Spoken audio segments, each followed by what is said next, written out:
Hey everyone, a couple of years ago I made a tutorial on how to create large-scale oceans in Blender. And a lot has changed over the last couple of years in Blender. A lot of cool new features that make life a whole lot easier. So I thought I'd just do an updated version for you guys today. Here's the new and improved version that we'll be making today. If you look carefully, you can see we have foam in there as well, which has been a hotly requested feature from this tutorial. I'm not going to stretch this intro out too much. You guys have waited long enough. Let's get into it. So we just got the default scene here. I don't really need this light, so I'm going to go X and delete. We'll keep the camera and the cube. In the old setup, we used to kind of make a plane and then put subdivision and blah, blah, blah. In this new setup, we don't really need to bother with all that stuff anymore, and I'll show you why. So just select any old object, the cube will do. And then we're just going to go into modifier, add modifier, ocean. And then let's zoom out a little bit. This time we're going to leave this geometry here on generate. The big change that's happened since the last time I did this tutorial was the addition here of the two resolution settings. So now we have one called viewport and one called render. And the reason they have this now is because it used to be that as you added resolution, the entire look of the ocean would change. But now you can see as I turn this up, what happens is the overall look stays the same, you just get more detail added. So that makes life a whole lot easier. So we no longer have to worry about adding a plane and doing the displace and all the subdivision surface and all that sort of stuff on the preview plane here. We can just roll with just the ocean modifier. So another advantage of this new resolution system is that we can have separate resolutions for the viewport and the render. So that means that you can keep the viewport resolution low and then have this render setting turned up. You know, it could be up to like 32, 64, something like that. And this render setting will only affect the bake or the actual render of the ocean. So all these other parameters here, we can sort of quite easily adjust.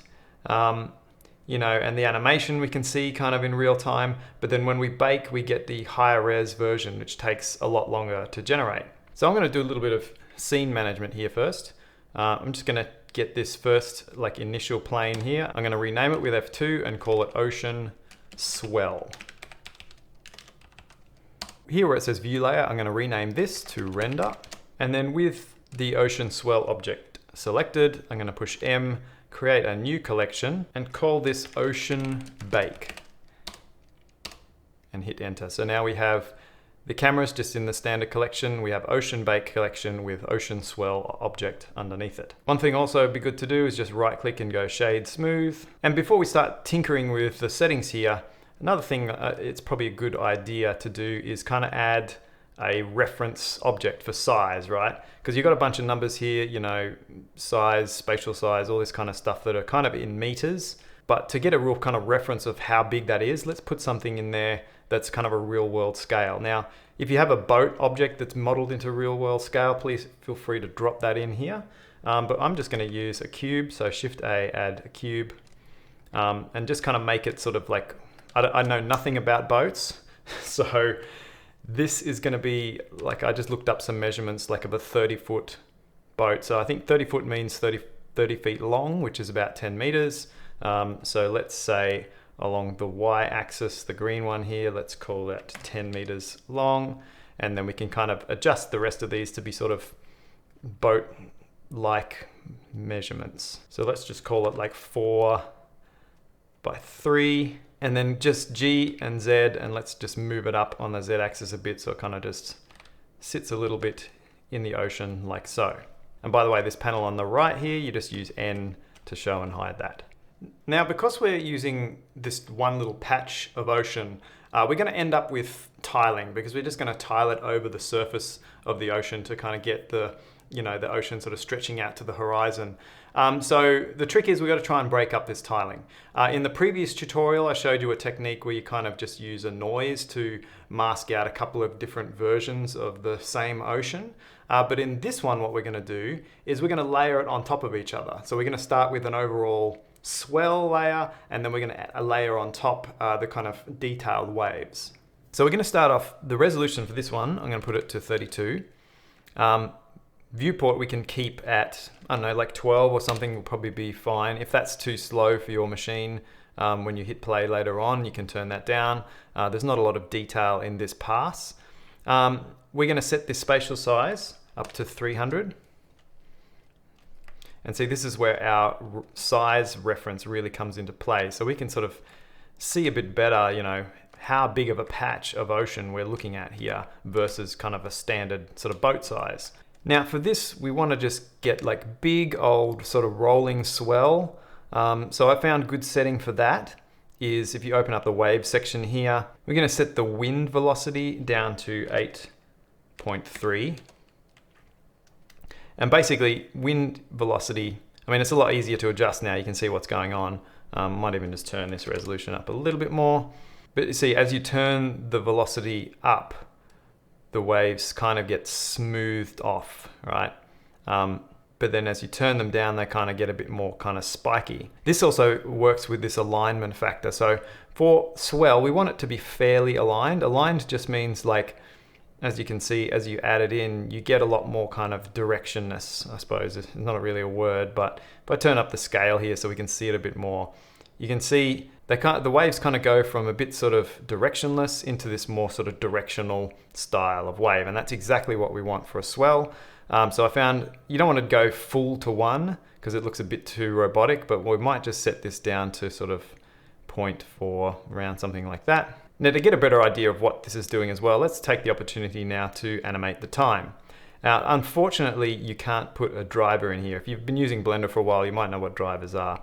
It would be a good automated way that we could animate this time, but that does not work with the baking. So I've come up with a kind of easier way to do this with animation, but that it won't sort of restrict you to like a, you know, whatever frame range that you animate to. So first, let's just push the left arrow button and that'll take you to frame 0. And then let's set our time here to frame 0. And then you can click this little button to the right here of time, the little sort of dot, and that will put a keyframe in here. And if we have our ocean selected, you can see we've got a little keyframe here in yellow. Usually, if you want this to kind of go in real time, like a 1x speed kind of thing, what you'd want to do is go have a look at what your frame rate is here, and then set your next keyframe. So we go, if it's 24 frames a second, we go to frame 24. We go back to the ocean modifier and we set the time to 1. And then we set another keyframe there like that. So that means at frame 24, it's 1 second, or 24 frames per second. So that's a good starting point, but I found with this new setup as well, it can feel a little bit fast. So you kind of do have to sort of artificially slow it down. So at the moment though, what you'll notice if you kind of go to frame 24, it just stops. So we don't want that obviously. So let's make a graph editor. So we can just drag up from the bottom corner there, go to graph editor, and this is our animation here. You can zoom around with the standard Blender hotkeys. Now if we select both of these keyframes here, you can see for one thing is that they're kind of got this smoothing effect by default. So we don't want this because you don't want the ocean to kind of start off slow and then speed up and then slow down again. So push the T key, set this to linear, and now you'll see it's a straight line. Now the problem of it stopping after frame 24, we can easily fix by pushing the N key to go into this sort of side panel here. Make sure that you click on where it says time ocean on the left, and that will bring up some new sort of controls here if you don't already see these. Let's just drag this out a little bit. And you've got like a modifiers thing, which is kind of like the modifiers you have, on geometry, but you can add a modifier to your animation. So we're going to add this modifier called cycles, and this has nothing to do with the rendering cycles. This is just like cycles of animation. So you can see it's got these settings: repeat motion, before and after. We want to set this to repeat with offset for the before and repeat with offset for the after. And now you can see, if we zoom out, we've only got these 2 keyframes here, but then our animation continues on after our last keyframe. So now I can just drag from this corner here and close this down. And now if you push space to play, you can see this is how fast our animation is going. And as you can see, it feels a bit fast for a swell kind of motion, but we'll fix that in a second. We'll just finish off the settings here. We've got this damping. Damping kind of stops extra sort of directions happening. If we put this up to 1, you get like this really kind of robotic looking ocean. So we probably want this, we can put it down a little bit, I suppose. Like that's fine. You want it just a bit of break up into the motion. That's what damping does. If we drop that right down to 0, you sort of lose all the directionality of it. So let's put this back up to, I don't know, like something like that will do. So just a little side note, when I originally recorded this tutorial, I forgot to mention this direction here. So you probably want to set this to something other than 0, like something like 20 degrees should be good. But yeah, the rest of this tutorial, it's set to 0. So either way, it'll still look okay, but like, you know, setting this to something other than 0 will look better. Might just turn the wind up a little bit more. Let's see what we got. It's not bad. Choppiness, I probably want to turn this down a bit because the actual swell is usually not so choppy. Something like that will do. And then scale, probably just drop that down, back down to 1 on the scale. And yeah, you might be thinking, oh, it's a bit subtle, you can't really see it, but that's a boat, right? Don't forget that's a boat, and that's a fairly sizable swell. So I think that'll kind of work for us really well. So before I forget, let's just save. And you've got shift left arrow will always take you back to the first frame. Usually spacebar, on the default settings in Blender, spacebar is play. Okay, cool. One last thing we want to change here is the smallest wave. Because this is more of a swell, we don't want it to have like lots of little details on it. If you turn this up to the 32, you can see there's a lot of detail in here. And so we'll turn this smallest wave down to 0.2 to kind of get rid of that detail a bit. You may be thinking, oh, why don't I just render with less resolution? Because the problem with that is that you actually get kind of pixel artifacts in your render if you do that.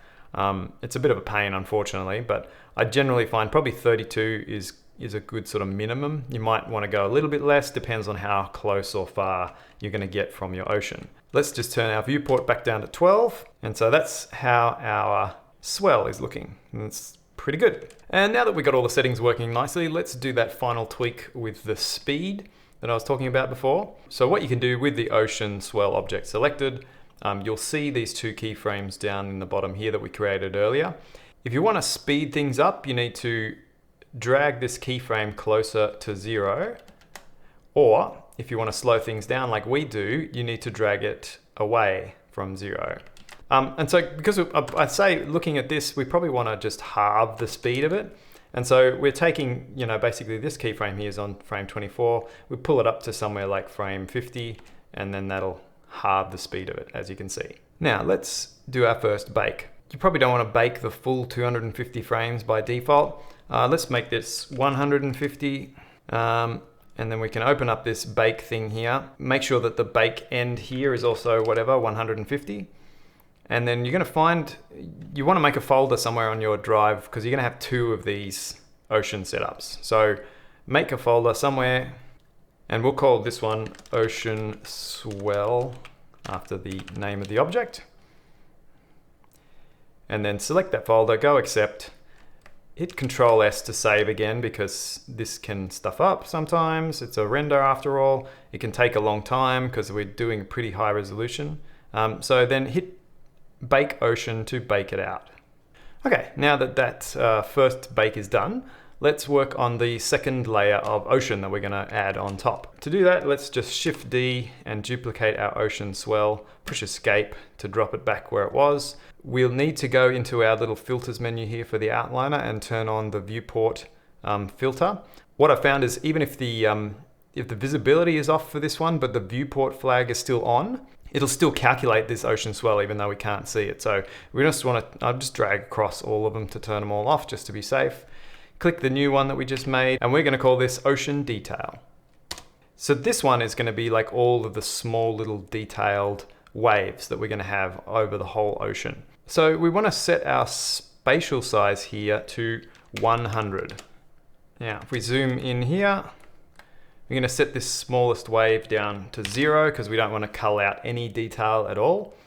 We'll set the choppiness to 2. Let's turn down our wind velocity to 3, and that's going to give us a lot more sort of detail in the waves. And we'll turn our alignment down a bit as well because we're getting a bit of, a bit too much alignment here. So we're just going to turn this down to say 0.2, and then damping as well, we're going to turn this down to 0. And so you can see we have a bit more of a general kind of a wave motion here. I might just turn the scale down as well. Let's go 0.3. And again, don't forget, this is your size of a kind of fairly large fishing boat here, so you don't want these waves to be too large. And what we're going to do for this render is we're going to turn it right up to 64. Now, this is going to be pretty slow to run. You can turn it down if you want. I think in the last one we did, the highest resolution we did was like 40. So you can turn it down to 40 if this is taking too long. And again, it really depends on how close you're going to get to the ocean. If you're going to be getting sort of as close as we are here, then you probably do want this to be 64. And especially if you're going to use foam, which we will talk about. So to get a better idea of what the final result's going to look like, we need to turn up our viewport resolution as well. Let's set that to like 32.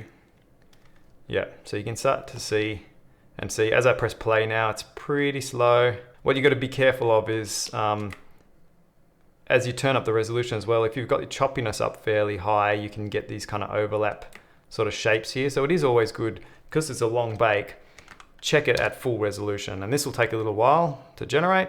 Yeah, and so as you can see, this is just a good way to check what your final settings look like. So as you can see here, probably the choppiness is probably a bit too much. What I might do is just turn this back down, because we can still kind of see the effect happening here. And then we can just turn this down, maybe try 1.8. Yeah, almost 1.7. Okay, that's looking a bit better. So let's talk a little bit about foam. Now in the last tutorial, I didn't add the foam because to be honest, the effect straight out of Blender is not great. And I'll show you why here. If you look at the actual bake that you get out of Blender, you can see that the sort of foam that gets left behind from the waves just looks like just raw pixels. There's no blurring, anti-aliasing, and stuff like that. And so when you actually use it in your render, it's really hard to hide that. So a way around it is you could just turn off the foam fade effect, which I'll show you in a second. And then you can take this foam pass into like another compositing software like probably Nuke or After Effects or something like that, and do a trail effect on it. I don't know what it's called in After Effects. It's something similar like that. Blender Compositor doesn't do it. Unfortunately, it doesn't have like a trail effect. And I wasn't going to show the whole extra compositing software thing because that's a whole tutorial on its own. Knowing all that, if you're happy to still go ahead with some foam, let's just turn it on. Before we adjust these settings, let's make a shader for the ocean, because then we can actually see in real time what the foam is doing. So drag up from the corner again, turn this into a shader editor.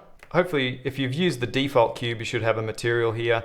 If not, you can just hit this plus button to create a new shader, because that's what you'll see here. Let's give it a name, call it Ocean Preview. And for this one, we just want to turn our roughness down to 0. Let's switch here to our material preview mode, which is this beach ball icon. Let's just turn our base color down to black.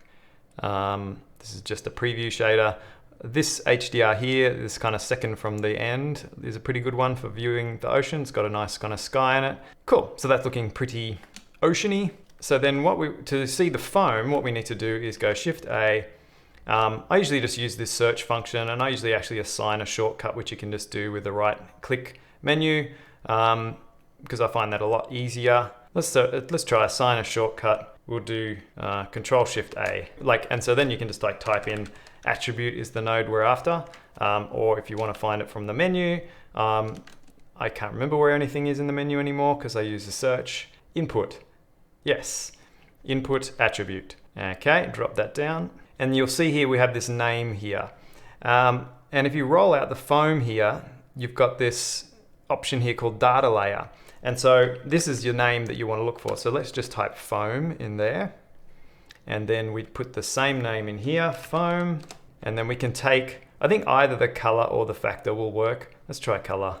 Yep, there we go. By default, what the foam does is it looks at how sharp the mesh is. So that's kind of basically controlled a lot by the choppiness. If we turn this down to 0.5, we'd lose all that foam. So let's turn back up. But as you can see, there's a lot of foam here. It doesn't look very natural. So you can use this other parameter here called coverage. And what you want to do is actually turn this down so you can go below 0. So let's try like -1. And as you can see, there's a lot less foam. We're just getting the kind of tips of the waves here, and that's what we're after, because what will happen is these white areas will generate foam like on every frame. So you do want them to be fairly small, otherwise you're going to quickly fill your ocean with foam. And so then the other foam setting here that you want to play with is this foam fade. This is kind of, I guess the parameter is kind of like how long the foam is going to last. So, I mean, the default's not bad. I might turn it up a little bit. Just go to 1.2. We can give that a bash, see what happens. And so with that, we're all set to go. Last step is we're just going to set this path because it's still pointing to our ocean swell. We don't want to overwrite that. So let's just click the folder icon. You can see our ocean swell bake is sitting here. And then let's just go up a folder and we'll make a new one called ocean detail. Double click the folder, click accept, and definitely right now Control S and save your file, because this process at this kind of resolution, 64, is going to take a while. So hit the bake button and go get a coffee. So before we go on, I just want to talk about a bug you may encounter while you're baking. There's a couple of bugs that were kind of introduced in 2.90. One of them is that if you hit the delete bake button, sometimes it just won't work. So you'll hit it and nothing will happen. If that happens to you, just go up into any one of these parameters here in waves. So say like direction, change the value on it, and then kind of change it back. And you'll notice the bake ocean button is now showing again. The other bug that happens is sometimes when you hit the bake ocean button, it doesn't actually bake. So let's try it and see what happens. Okay, so it's working this time, but essentially if you hit this bake ocean button and you don't see the ocean simulation progress bar pop up down the bottom here, then you've hit that bug. So what you'll need to do is just save your scene, then just do Control N and do new scene, and then just reopen it. And then once you do that, you should be able to hit the bake ocean button and it should work.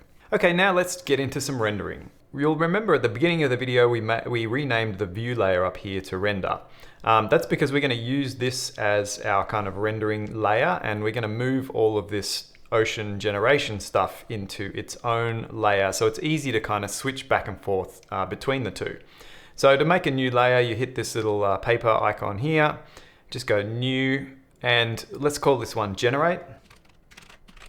Now, if we go back into our render layer that we made before, what we can do is just turn off this ocean bake collection. And so that will just disable it completely. It means it's not generating the ocean if we push, if we drag through the frames. But we can always just, if we want to generate a new ocean, we can switch back to this generate layer and everything is in here. While we're in this generate layer, let's stop it from actually rendering because we don't ever want to render this layer. So if you just go into the layers panel here and click use for rendering to turn it off. If you just go back into the render layer, you'll see it's enabled and the generate one is disabled. So that's what we want to do. Now that we're in this new render layer here, you can kind of see this little sort of highlight around the collection icon here. That means it's your current collections. So any new objects that you make will end up in this collection. If it's not this current collection, all you need to do is just click it to make it the current collection. Now we're going to go Shift A and add circle, push F9 to bring up the settings for the circle. We'll keep the vertices at 32. We'll set the radius to 200. And we want to set this fill type to triangle fan. And let's push F2 and rename this ocean. And while we're at it, let's rename our cube here. We'll call it boat ref for boat reference. With the ocean object selected, we're going to right click, go shade smooth. And let's zoom out a little bit here. And you probably will hit a point as you're zooming out where the circle starts to disappear. This is just your clipping plane in the viewport. So if you push N, go into view, and then where it says clip start and end, set the end to like 10,000, just add like an extra 0 in there. N to get rid of that. And so then just go into tab into edit mode, press 2 to go into edge select, then alt click the outside edge. Press E to extrude and you'll get this extrusion here. Press escape so it drops it back down where it was. And then we're just going to go S for scale and type 10, press enter. And we tab to go back out of edit mode. We look at the item tab here, it says 4000 by 4000. You can go larger, of course, feel free to, but we're just going to stick with that for the time being. Now tab back into edit mode, and you'll see also we're getting a bit of kind of flickering in the viewport. This is again the clipping plane. Basically, if you turn the end up really high, you sort of decrease the amount of accuracy it has to kind of work out depth in the viewport. So a way around that is just to turn up your clip start as well. Could just try 0.1. Yeah, that's a bit better. Maybe just 1. Yeah, there we go. 1 has cleaned it up. And so then we can just do, with tab into edit mode, make sure you're in edge, select number 2, push Control R, and then if you have a mouse wheel, you can use the mouse wheel up and down to add more divisions. I'm using page up and page down. I don't know why it's not showing up in the keyboard shortcut view. But yeah, so page up, page down is another way to do this. And then just push enter. Try and get something that sort of looks like the kind of regular-ish sort of squares, like that will do. What I might also do is just this inner circle here.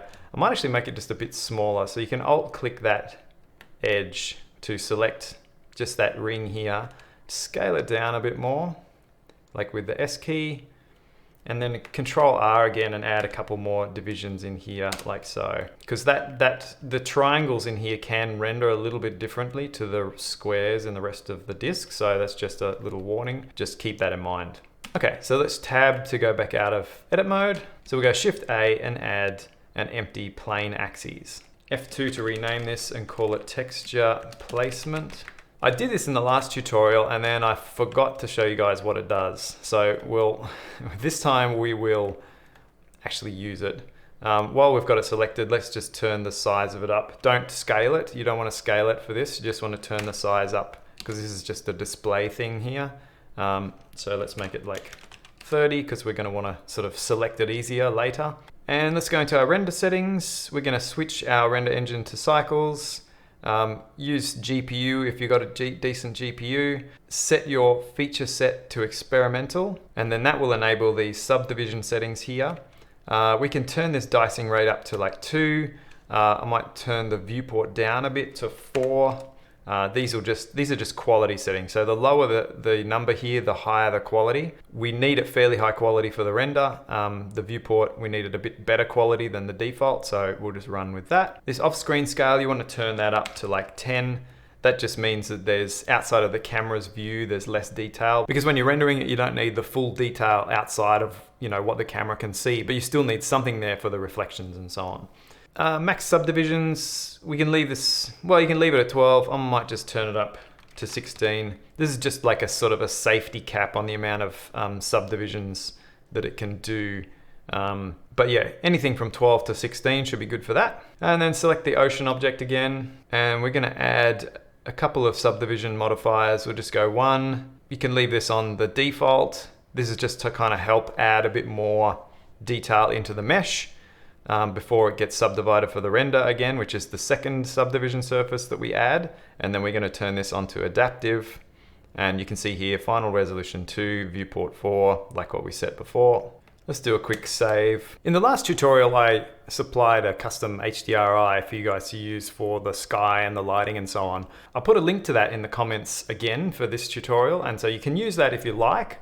But what we're going to do for this one is let's just, again, split up the window here, and we'll go into shader editor, go into world, push N to get rid of that side panel. But this time I'm going to add a sky texture.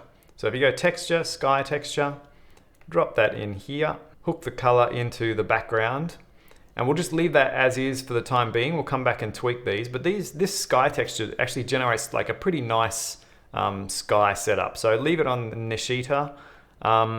And we'll look at all the different settings when we get into the rendering. So switch this back into object. Make sure you have the ocean object selected here. If it hasn't got a material, again, you can just hit the new button and get the default one here. Let's just set our base color down to black. In the last video as well, I talked about the index of refraction. In every other renderer I've ever used, index of refraction controls not just the transparency, but also the reflectiveness of the surface. But it turns out Blender is a bit different. We can just set this anyway, but just keep in mind that this index of refraction only affects if you have a transparent object. So we'll set it to 1.33, which is the IOR of water. If we want the specular to be set as the same value as what water would be, this one actually ends up as 0.25. And the difference is very subtle, but you know, you may as well do it. Roughness, we'll turn this down to 0. Might just rename this to ocean. So we're just going to add a standard image texture. We want also a vector displacement. I think that's in, let's just search for it. Control-Shift-A if you've set that hotkey, or if you haven't, just do Shift-A, click search, vector displacement.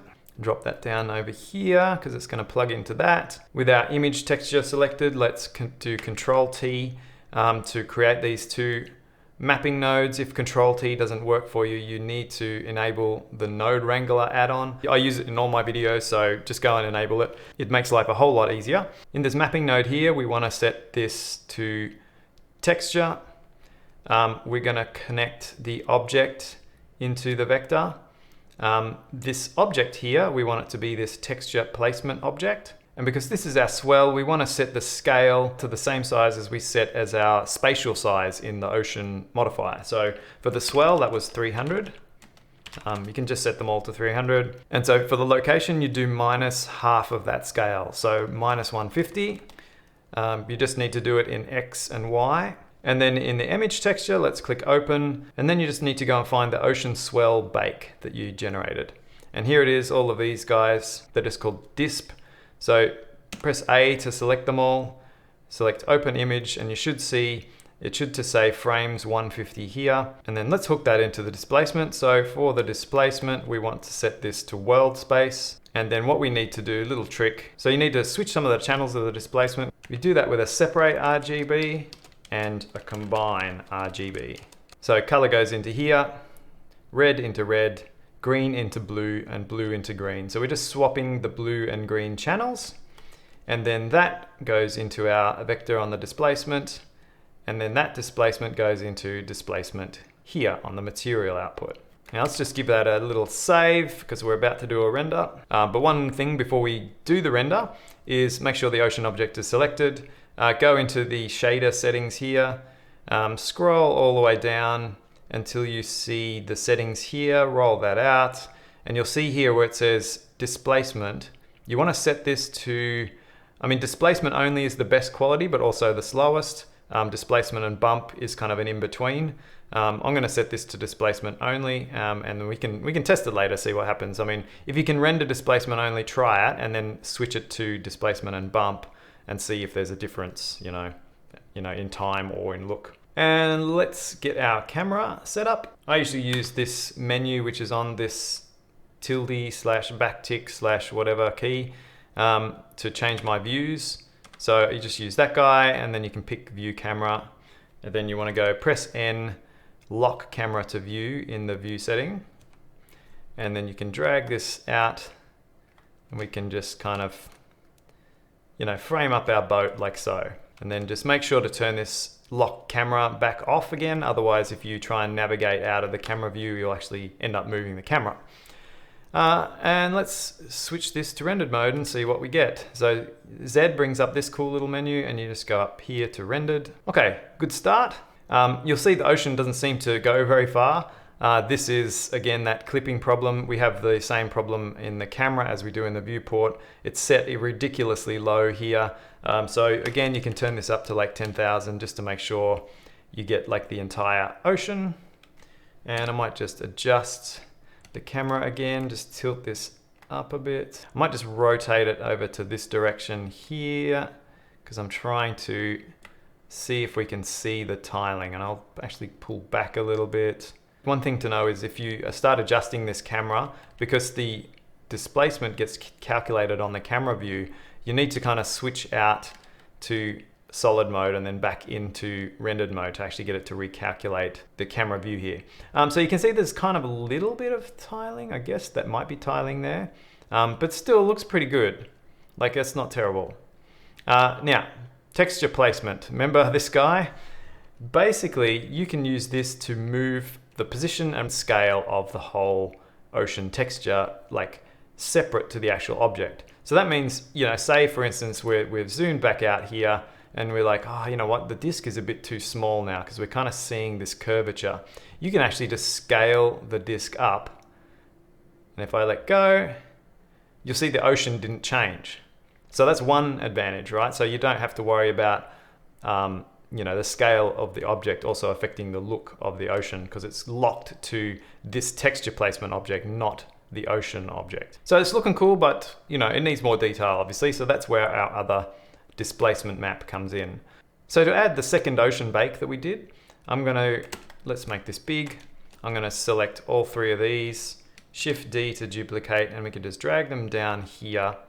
And then pick the ocean detail bake that we did here. Because we have two image sequences in here, if you scroll down, you'll see that there's also the foam. What you want to do is just select that first frame up the top here, scroll down, shift select the last frame, open image, or you can just select one frame and just go open image. And then you'll have to just, in here where it says frames, you'll have to type 150. So either way will work. Just make sure, if this goes into single image, just make it image sequence and that will enable this frame setting. So you can change that. Now you'll remember the other one was a bit smaller. It was a 100 scale. And so then this location needs to be -50.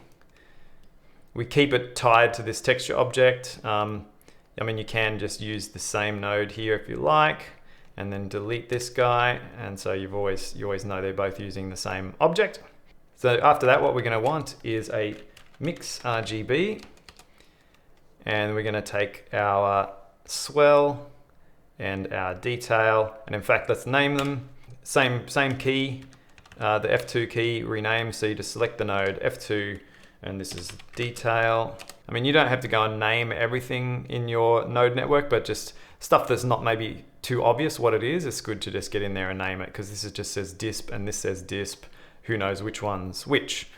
So in this mix node, turn the factor up to 1, and then we're gonna add them together. Cool. All right, and then let's grab this thing here, bring it down here, and then just plug out the out of the add into this setup here. Control space makes Windows big if you're wondering, so we can just get out of that.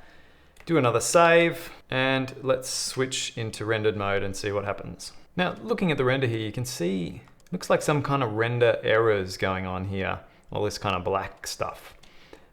If you see render errors in this setup, first thing I would do is go switch back into solid mode, push tab to go into edit mode, and see how much geometric detail you can see in the viewport. Because Blender needs to kind of take this detail and then refine it and refine it. If there's not enough detail to start with, you can end up with some errors. So looking at this, for one, I mentioned that being near the center here where you see all these triangles can end up looking a bit weird, like not rendering the same as the rest. So in the camera viewport, you can just, if you're in edit mode, edge selection mode, and then alt click this edge around where the triangles are, and then just S and scale it down. And then you'll see here, we've got a big gap of these big polygons here.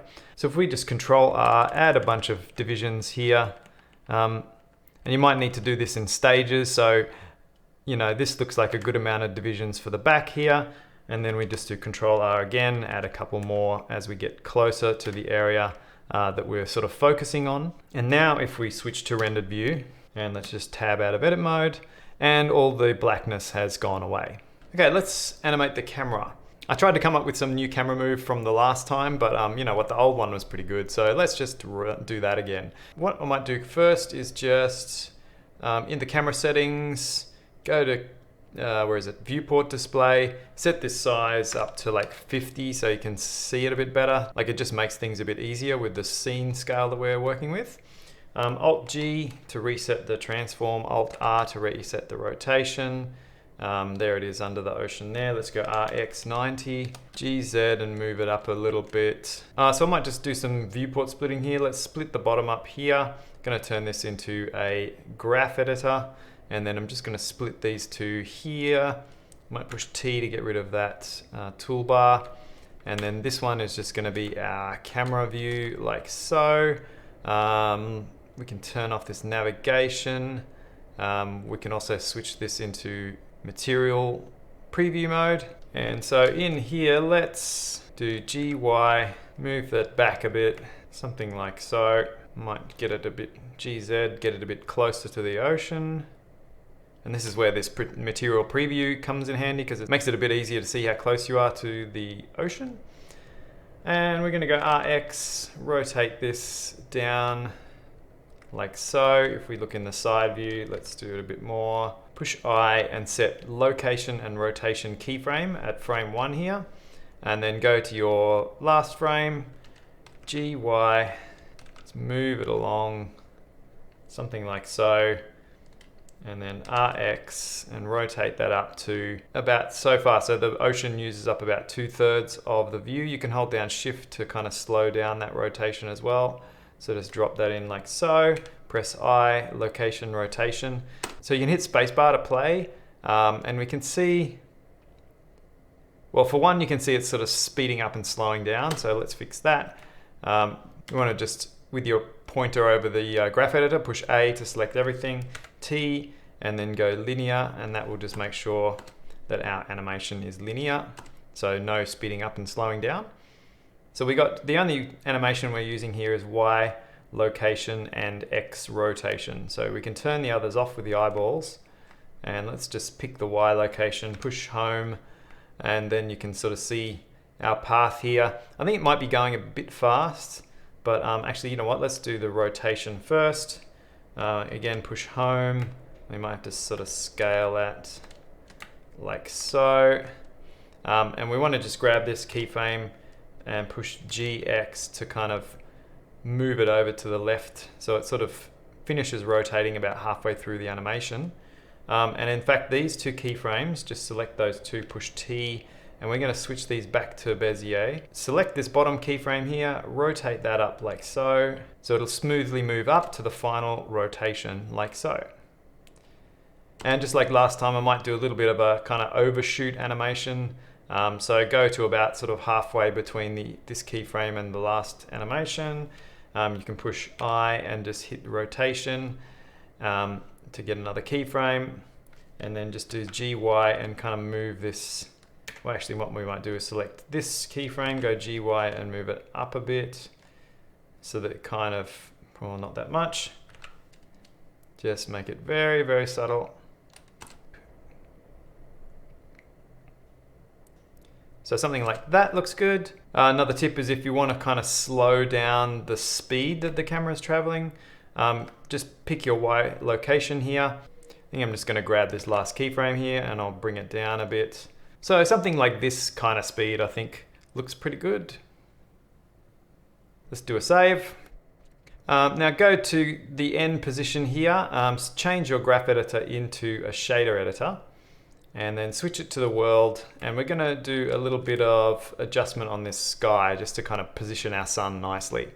So if you go into rendered mode, probably looking a bit bright. So one thing you can do is turn down the strength of this sky. We can put in like a 0.2. That works pretty well. We have controls here for sun rotation and sun elevation. Now I think we're looking straight at where the sun is. Let me just pull this down a bit. So elevation is obviously the height of the sun over the horizon. So as you drop that down, you get more of a sort of sunrise kind of look. I mean, that's kind of cool like that, but let's just put our sun kind of about there, 3 degrees elevation, and just rotate it off to the side a little bit like so. I mean, obviously, like you can see the sun is pretty small. In real life, this would kind of glow a lot more. The tutorial is already kind of getting a bit long, so I'm not going to go into any kind of compositing this time, but generally you'd want to get in there with a glow and kind of make that a bit bigger. If you don't want to have the like tiny little sun in here for this tutorial, feel free to just move it off to the side like so. So last step here is the foam. This is kind of an optional extra, like I said before. You could just render the ocean as it is now, but you know, I got lots of people commenting saying they wanted foam, and you know, I've already given you guys my opinion on it. So let's just do the foam. Okay, so select your ocean again. We're going to switch this back to object here in the shader editor. Might just switch this to solid mode so that it's not slowing us down. Drag this up a little bit So I might just control space to make this a bit bigger. Let's shift D to duplicate this principled BSDF. Let's add another shader, and we want a mix shader. And so our original kind of water shader is going to go in the top, and then this is going to be our foam is going to go in the bottom like so, and then this needs to plug into the surface to replace the water. In our subsurface here, we're going to set this to like 0.2. Our radius, we're going to set all of these to 1, and then the roughness we'll put up to 0.2. And then let's add in another image texture node. So you can do your Control Shift A, type image texture, or of course you can find it in the menu here. Click open. So navigate into your ocean detail folder, and then find the foam texture here. We'll just click the first image and click open, and then we'll just set this to image sequence and tell it however many frames, so 150 in this case. And this kind of needs to be mapped the same way as our detail. So luckily we named it before. Here it is, detail, and I might just grab these two and move them up here. Grab these guys and move them down just to make life a little bit easier. So do something like that, because we're going to take this mapping here and plug that in to the vector of our foam, because these need to be the same. And let's plug this foam straight into the factor on our mix shader. One last thing, just make sure this base color is turned up to white. And let's control space, go back into our viewport here, and then go into rendered mode, and you can see here is our foam. And like I mentioned, you've got, unfortunately, just a lot of kind of just dots everywhere, which are those individual sort of pixels. Even at this like really high resolution that we've done this foam at, you can kind of see the pixelation and stuff like that. I might just try and break it up a little bit with some noise just to kind of improve the look of it. So we'll turn this back off onto solid mode. Control Shift A, add a noise texture. Control T to get a mapping set up.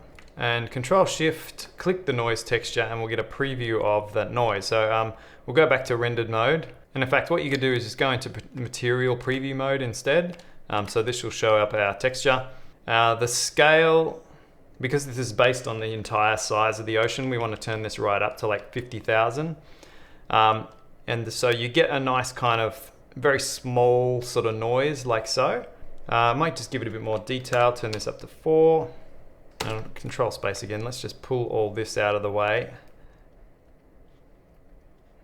And let's just create a math node, drop that down, plug in our foam color into the top, the noise texture into the bottom, set this to multiply, and we'll plug that into our factor. But one last thing we'll do as well is just to get a bit more contrast in the noise, we can drop down a map range, drop it onto, you can see the noodles kind of highlight as I drag it over them. So drop it onto the one coming out of the noise texture into the multiply. So from minimum to 0.3, from maximum to 0.5. And if you Control Shift click on this to have a look at it, you can see it's like, you got a bit more contrast here with the black and white. And one last thing, just to give it a bit more kind of height, I'm going to turn this foam into a bit of a bump map as well. So you can just drop down a bump node, plug in your noise texture into the height. And so then this normal is going to plug into the normal on our foam. Let's name this so we know what it is. So we want another one of these bumps down here on the ocean itself. And we're going to hook in from the multiply node here into height, and then that normal is going to go into the normal here of our ocean. So we got the foam up here, ocean down here. We can rename this one as well. And so the strength on this bump here, we want it to be 0.1. And then the strength up here on this bump here for the foam, we want this to be 0.2. And one last thing, let's just Control Shift click on this mix shader just to set it as the default shader again to get rid of that viewer node. Control space. And one more thing, we want to just turn this boat off in the render, so we can just drag across both of these just to turn that off. Then go into our camera view and let's have a look in rendered mode. Zoom in a little bit. You can see, it's still a bit better. It's not great. You've still got a lot of dottiness and stuff like that, but at least now it's kind of looking a little bit more frothy. And then hopefully as, we're kind of moving over the surface quickly, you won't notice it too much. So one final thing before we hit the render button, let's just adjust our render settings. So I'd recommend turning on motion blur. If you do that, you're gonna have to probably turn up these render samples a bit. Maybe something like 512 will probably be enough. So all that's left to do is just hit that render button and you're all done. So that's it for this time. Thanks for watching. If you like what you see, like, subscribe, all that jazz. And also, I wanted to put out a call to everyone to, if there's something you want to see, a tutorial you want to see in Blender, something you're struggling with or whatever, please drop a comment down below and I'll look at doing a tutorial for you. Also check out my Instagram. I've been doing a lot of kind of weird artwork, I suppose, again, to try and come up with different ideas for tutorials for you guys. So please go check that out and give me a follow if you like what you see, and I'll catch you next time.